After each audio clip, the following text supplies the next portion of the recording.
DIY Bridal Bouquet. Hi, I'm Charlize, your 2025 Budgetarian Bride, here to share all my DIY wedding preps, tipid hacks, and personal touches for the big day. So, I am making my own wedding bouquet using dried flowers because I've carefully chosen over time. I started by choosing an inspiration for my bouquet. I went with a minimalist design using just 2 to 3 colors to make it pop. So I began by arranging dried baby's breath around the fossilized rose. I'll be making 8 of these. The best part about this idea is that I get to create bouquets not just for me, but for my whole entourage. So it's my first time making bouquets for a special occasion, so I'm honestly nervous if I can do it well. As vegetarian bride, syempre tipid-tipid din. Kaya I decided to DIY some of the details like the bouquets. Marami na kasing tutorials ngayon, so kaya kahit first time, trying something like this ay hindi na mahirap.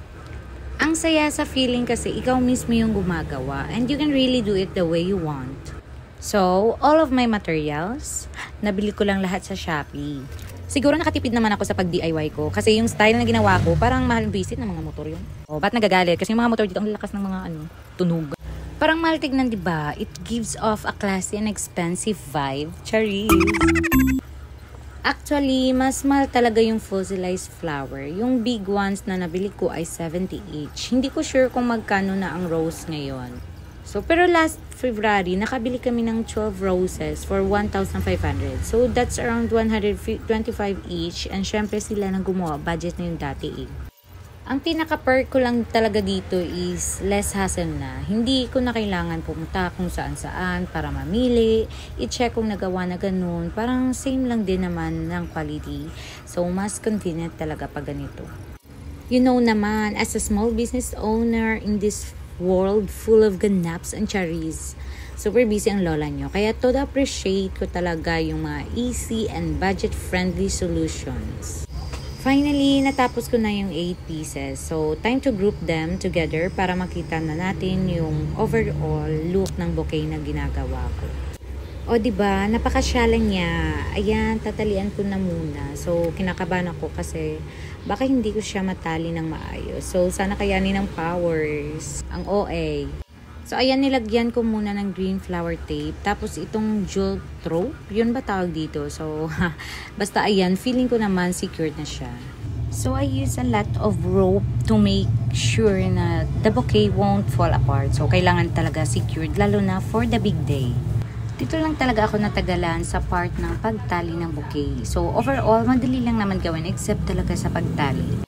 So, grabe, 3 AM na ako natapos, kakapagtali lang. As in, sobrang sinigurado ko talaga na secured siya. So, ayoko talagang may mabitawan sa big day, diba?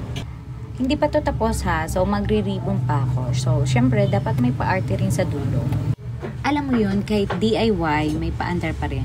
Kasi bakit hindi? Bride pa rin ako, deserve naman, diba? Pro tip, nilagyan ko ng glue yung rope. So, kasi ayoko nang may pa-surprise sa tanggalan sa big day. So, sino ba yung may gusto nun? Alam niyo na, sa part pa lang ng pagtali, ang haba na ng video. So, ganun ko siya sineryoso. Anyways, 3 months pa naman till the big day. So, pero alam mo na, better to be early than to cram and panic later. So, just to share, I don't have coordinator. So, since vegetarian bride ako na rin talaga ang hands-on sa lahat. Kaya gusto ko talagang ma-advance lahat para hindi na nakaka-stress sa dulo.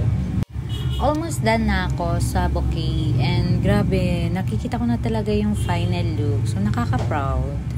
So, if you like the style of my bouquet, you can totally adjust the flowers you'll use. So, para mas makatipid. Like, pwede ka maglagay ng 5 flowers lang and then bumawi ka na lang sa Trigo grass. Kasi mura lang naman yung bundle, around 40 pesos lang siya. Medyo late ko lang naisip na sana mas marami pa akong nilagay na Trigo grass. So, pero okay lang, pasok pa rin naman sa minimalist style na gusto ko.